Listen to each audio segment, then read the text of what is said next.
கிறிஸ்துவுக்குள் பிரியமான சகோதர சகோதரிகளே, உங்கள் அனைவரையும் தினமொரு முத்துக்கள் நிகழ்ச்சியில் சந்திப்பதில் மிகுந்த மகிழ்ச்சி அடைகிறேன். இயேசு கண்ணீர் விட்டு அழுதார். யோவான் 11ஆம் அதிகாரம் 35ஆம் வசனம். அப்போது இயேசு கண்ணீர் விட்டு அழுதார்.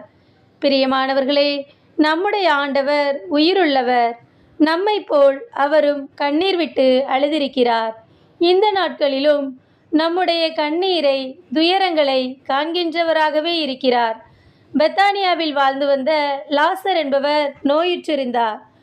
மார்த்தாவிடமும் மரியாவிடமும் அவருடைய சகோதரர் லாசரிடமும் இயேசு அன்பு கொண்டிருந்தார். ஒரு நாள் லாசர் மரித்து போனார். அந்த சமயத்தில் இயேசு அந்த ஊரில் இல்லை. இந்த செய்தியை கேள்விப்பட்டு இயேசு அந்த ஊருக்கு வந்து மார்த்தா மரியாளை சந்தித்து ஆறுதல் கூறுகிறார்.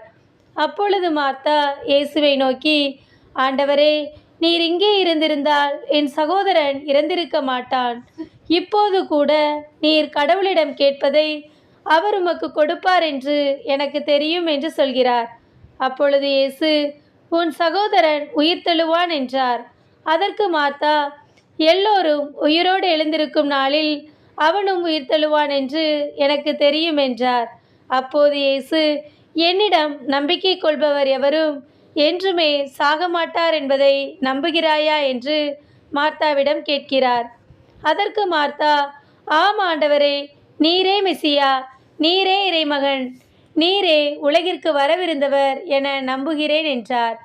மரியா தன் சகோதரனுக்காக அழுவதையும் அவரோடு வந்த அவர்களின் உறவினர் யாவரையும் அழுவதையும் இயேசு கண்டு உள்ளம் உருகி கண்ணீர் விட்டு அழுததோடு மட்டுமல்லாமல், இறந்து அடக்கம் செய்யப்பட்டு 4 நாட்களான லாசரை உயிரோடு எழுப்பி அவன் சகோதரிகளிடம் ஒப்படைக்கிறார்.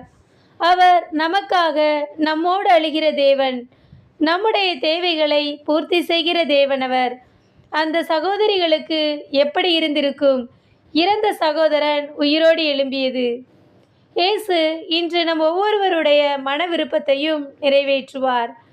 மனிதர்கள் நம் முகத்தை பார்த்து உதவி செய்வார்கள். ஆனால் இயேசுவோ நமது நொறுங்குண்ட இதயத்தை கண்டு நம்மேல் மனதுருகி கண்ணீர் விட்டு நமக்காக எல்லாவற்றையும் செய்வார்.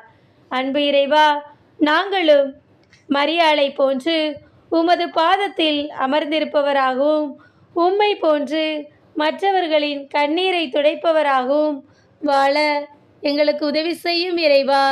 ஆமேன்.